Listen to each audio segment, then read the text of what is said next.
Okay mga idol, so nag-chase water po tayo dito sa ating Giant Gourmet. Ito na sila oh. Ay! Ito na yung mga Giant Gourmet natin. Yan. Alright, ito oh. Ganito na sila kalaki. After a year. Wow! Ang bait. Huwag lang talaga sila bulatin. Kasi pag nagulat, ito tilapia, yan talaga magpahawak ng tilapia. Dahil mo lang, ito yung albino natin. Oh.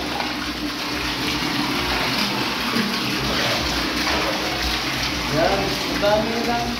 Ito na yung albino. Tatlo yung albino natin before, pero namatay yung dalawa. Yan. Ngayon, ito yung nag-survive sa pinaka. So, may higit 1 kilo na po sa mga ito. Yan. Tingnan nyo ah. Wow! Ganyan nakalaki yung ating albino. Oh?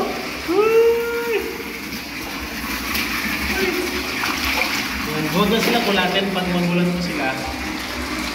Ayaw nila. Ito yung mga ordinary natin, yung mga malaki, yung mga maliliit.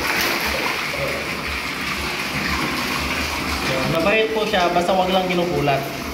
Yan, Giant Gourmet natin. Malapit-lapit na rin ito 1 kilo. Ganito kalaki. So, malaki natin. May mga maliliit din tayo. Yan. Sa dahan-dahan, hindi pa sila napalag. Yan. Yung albino talaga. Ito talaga pinakamalaki natin yung albino. Siyempre may mga tilapia din tayo dito. Kasi hindi yan mahuli ng kamay yung tilapia kasi mabilis siyang kumalipas pag nanghawakan. Unlike sa Giant Gourmet, na pag dahan-dahan mo lang siya nanghawakan sa ganyan, hindi po siya napalag.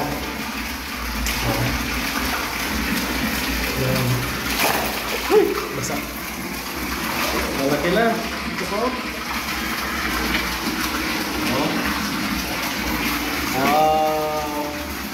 Siguro mga malapit sa 1 kilo.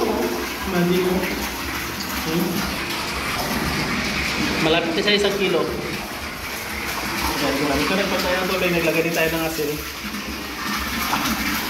Para sa linisin nila, para yung iba kasi natin naman, para may bungo siya. Lalo na yung mga natanggalan ng kaliskis, dapat ma-trip ko siya sa asin pag dito siya kasi ng bungus. So, take natin yung mga malapong tilapia natin.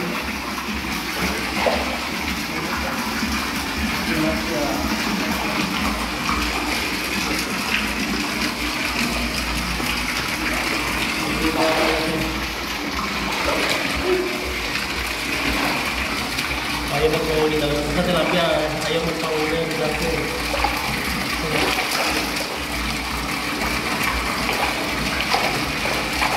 Ayaw pahuli. Mas maganda yung Giant Gourmet kasi kung dahan-dahan mo lang siya, hindi siya napalang. Unlike sa tilapia, ayaw magpahawak ito.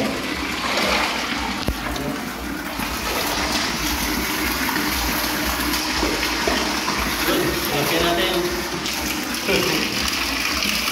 Alright, right.